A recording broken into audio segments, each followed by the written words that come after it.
People at the Fulton County Fairgrounds got a real treat recently when they got a chance to see Crosley automobiles, a whole big assortment of them. David Anspaugh is the president of the International Crosley Association, is that right? That's correct, sir. All right. We have about 1,000 members throughout the United States, all 50 states, and actually a number of foreign countries, England, Sweden, there's a couple in Australia, just pretty much around the world. The love of little cars goes everywhere. And you have how many members, you said? About 1,000. About 1,000 members from all over. And you get together once a year here at the Fulton County Fairgrounds? For the last 40 years. Amazing. Yeah. We just keep, it's like the swallows coming back to Capistrano. The Crosleys keep coming back to Fulton County. How'd you ever pick Fulton County, do you know? Well, as I understand, a few of the local aficionados got together. Actually, I think the first year was in Maumee, Ohio. And then they got together with some people who lived right here in the area and decided to take on a bigger project at the Fulton County Fairgrounds, and it has grown to what it is today. All right. Give me some background on Crosley automobiles. Well, the Crosley Corporation was a project of Powell Crosley, a Cincinnati resident and actually one-time owner of the Cincinnati Reds baseball team. Powell made his fortune in radios and appliances, but all his life had wanted to be a car builder, and actually made 4 attempts at starting his own car company, and finally in 1939 started Crosley Motors. Crosley Motors made about 70 to 75,000 cars from 1939 to 1952. Some of what you're seeing here in this year's feature car are the pre-war cars made from 1939 to 1942. Okay. Well, I understand that we have an aficionado of the pre-war cars. Paul Gorell is with us, and Paul, you're no stranger to a microphone. Do I understand that?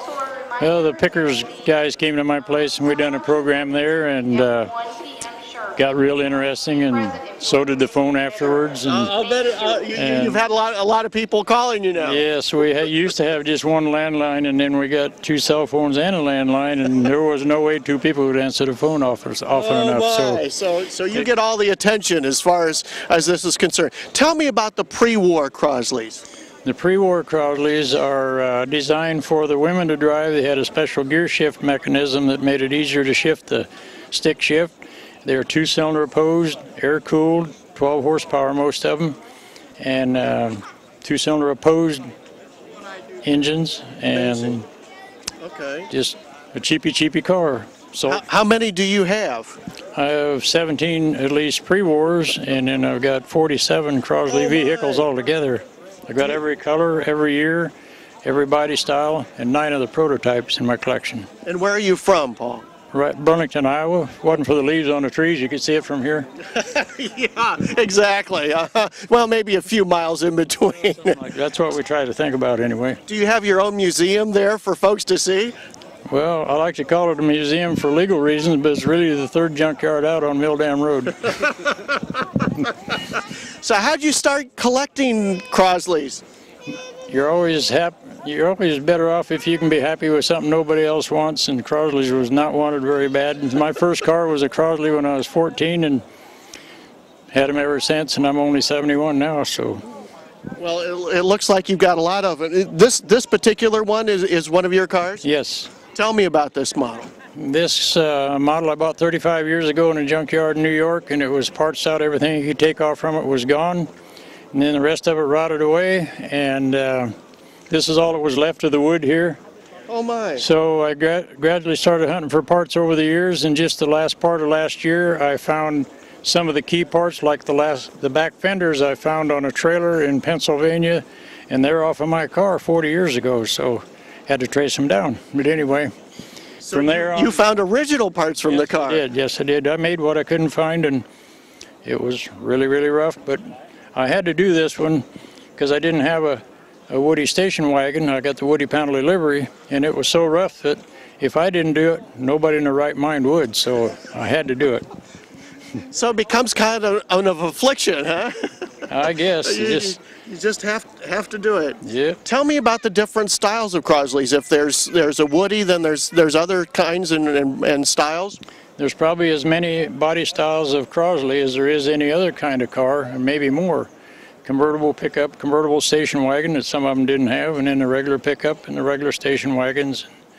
And this first car called a sport utility was a convertible station wagon in Crosley's world, but it was advertised as a sport utility. Okay.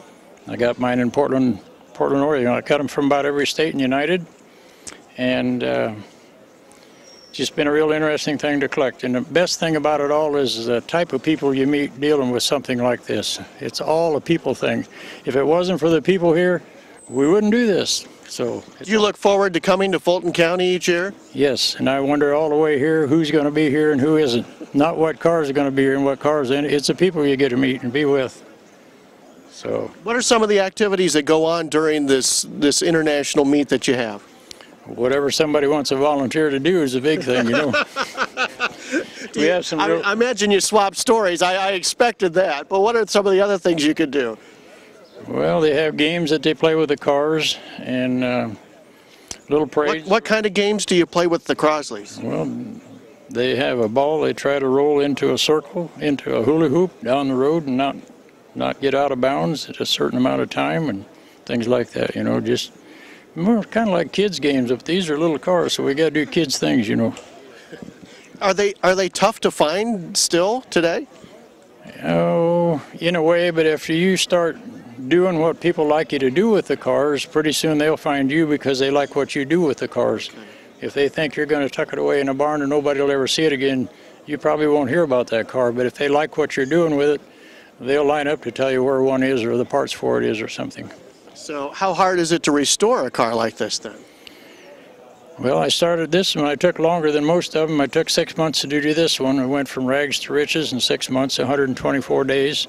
I made all the wood, made a lot of the metal parts. They were rusted clear through, gone. And just had to find all the pieces. And you think about finding all the pieces, but how about all the fasteners and bolts and stuff that holds it all together? You got to find them too. So that's what I had to do. When you probably don't have questions about proper colors and all of those kind of things, but if a person is getting into this and they want to find all the answers to that, do you find that the other Crosley owners are the ones they go to and become the helpful parts of that? That's the best thing about a club. They all get together and help each other find the parts, the correct colors, and everything they need to do. And that's why we get together. That's the fun part. Dave can. I can tell right now they call Paul Gorell. I can tell he's the answer man, isn't it? We also have a pretty well-established website, www.CrosleyAutoClub.com, and it's a very active site. It's maintained by our webmaster Jim Bowman, and Paul contributes through his son Dwayne a lot, because Paul will be the first one to tell you he don't like playing with the computer. He likes doing the work in the cars, and he does it extremely well. Well, if he did this in 6 months, that must mean that he's a real artisan. And he is. I said I believe I could learn to do some of the things Paul does, but I don't think I have the patience to learn the things that Paul does. Just an outstanding craftsman, and the best there is. Dave, tell me, how fast do these go? Well, what you're looking at is a 2-cylinder air-cooled Waukesha engine.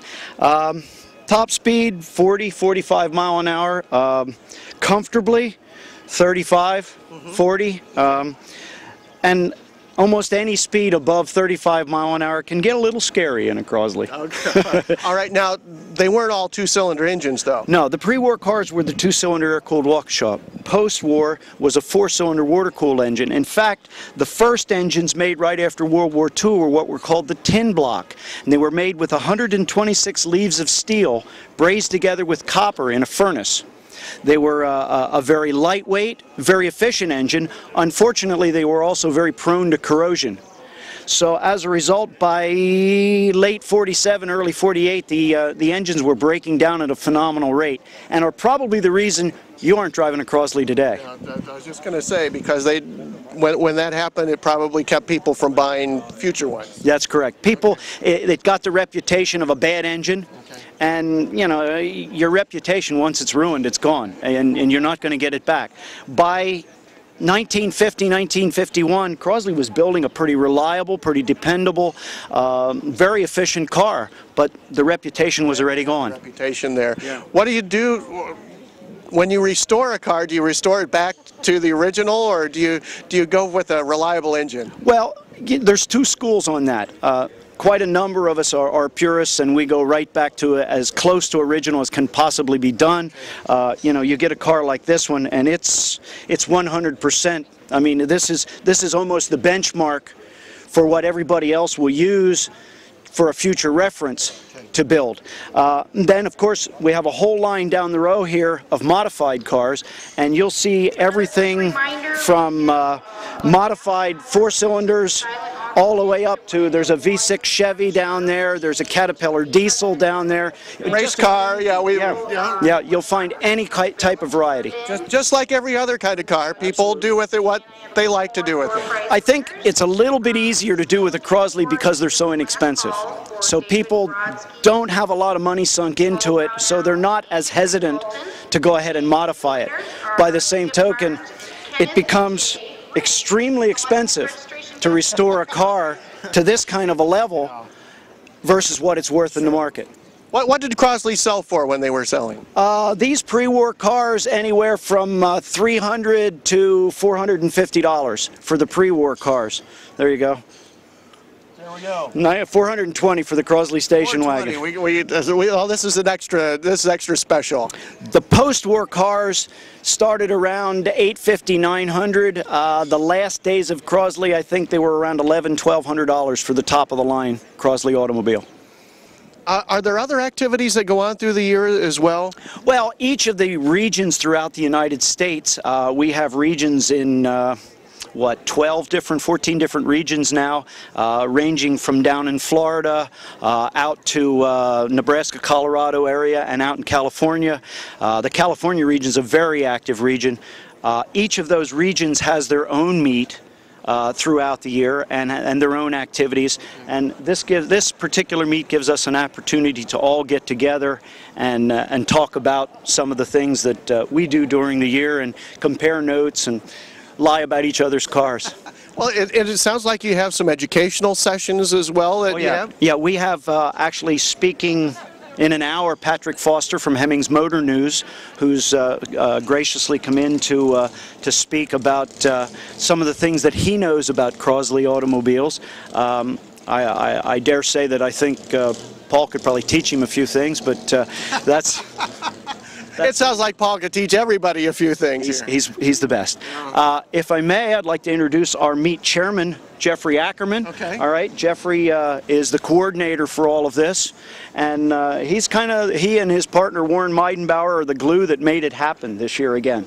Jeff, tell me, how many people come to the international meet each year? The meet that we have here in Fulton County Fairgrounds draws somewhere around probably 400, 500 of us here. Okay. We get approximately 100 cars on the show field, and these restorations are looking better and better every single year we come here. Oh, and there's some really interesting things, from everything from a small fire engine to a dairy truck to, you get all kinds of things, don't you? Yeah, people are coming up with you know, a lot of things that were, you know, originally done. The fire trucks were used in amusement parks back in the 50s, you know, and the dairy trucks, you know, there was a lot of commercially used pickups from the Crosleys for various reasons, and the farm roads were used in factories and orchards and little farmettes around the country, and so a lot of folks are putting them all back together and finding all the little parts and stuff that go with them and getting them here once a year on the show field.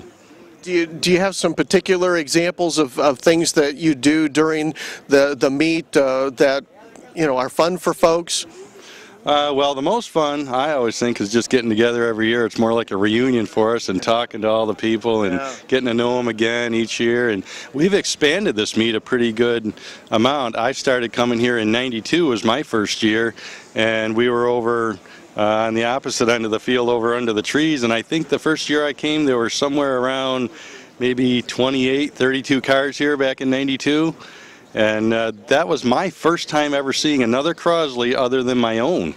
Where I'm from, there just isn't, you know, a lot of them around. So I take it that it's getting more popular, and as you hold it here, people like to bring them more? Well, I think what we're seeing is, yes, more popular, but more and more people getting them out of the garages, out of the barns, and doing something with them. And we've been proactive for quite a lot of years now in trying to get the word out. People like Patrick Foster writing articles in some of those magazines. Old Cars Weekly has had some articles in it.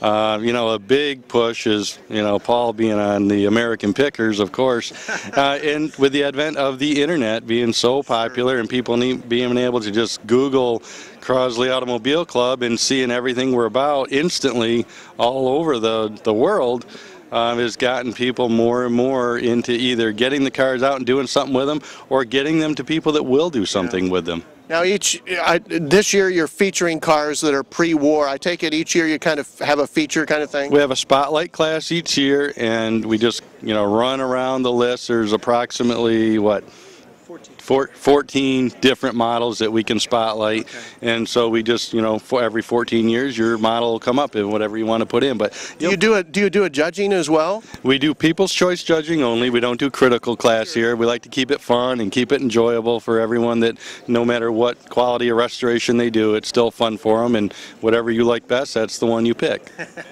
Well, it sounds like a lot of fun. It is. We have a great time here, and I think most of us look forward to it every single year. And we've built the national meet into more of a 3-day event instead of an evening and a 1-day event. It's just because there's more and more people here. We need more space, more time, and you do you have a specific weekend each year then? The second weekend in July every single year. Yep, here at the Fulton County Fairgrounds. Well, we'll remind folks to keep that on their calendar, and remember, the second Sunday in July, or second weekend in July, is the one you want to look for when you want to see some great Crosley automobiles.